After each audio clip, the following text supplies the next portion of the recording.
Kürtler, Batı Asya milletlerinden olan bir halktır.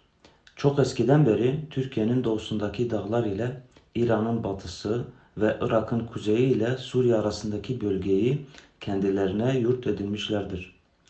Kürt uygarlıkları kısaca Sobir, Sobartu, Kotyam, Zamva, Kohistan ve Dağların Ülkesi gibi daha birçok isimle bilinmektedir. Bugün Kürdistan'ın tanınmış siyasi sınırları yoktur. Ancak Türkiye, İran, Irak ve Suriye'nin topraklarının bir parçasıdır.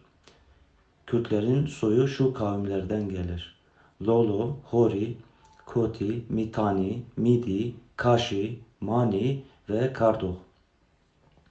Suriye'nin yukarı Cizre bölgesinde önemli antik tepeler de vardır.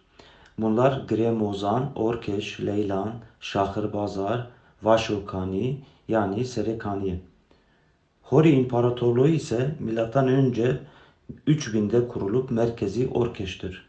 Orkeş, Huri efsanelerinde geçen kutsal ve önemli bir din şehridir. Bu imparatorluğun sınırları Habur üçgeninden Diyala Nehri'ne ve kuzeyde Asur İmparatorluğu'nun topraklarına kadar ve buradan da Van Gölü'nün güneyindeki dağlık alanlara kadar uzanır. Mitanni Krallığı ise kendilerinden önce gelen Horilerin devamı olarak kabul edilirler. Mitanni Kralı Şahus Tatar bu büyük toprakları birleştirebilecek güce sahipti. Toprakları Zagros dağlarından Akdeniz'e kadar uzanıyordu. Başkentleri ise Vaşokani idi. Kürtçe'de güzel pınar anlamına da gelir. Günümüzde Serekaniye olarak bilinir. Bugünkü Suriye'nin Haseke iline bağlıdır. İslamiyet döneminde önemli Kürt devlet ve hanedanlıkları ise şunlardır: Revadi, Salari, Hasnevi, Şedadi, Dostiki, Leri, Eyyubi, Erdalani.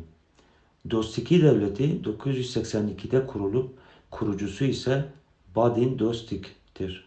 Ahmet, Mardin, Siirt, Bitlis'in bütünü ayrıca Muş'un bir parçası ile Erciş, Zak, Urfa, Hasekeyli'nin bir parçası olan Serekaniye, Dirbesiye, Amude, Kamışlı, Derik'te bu devletin kontrolü altındaydı.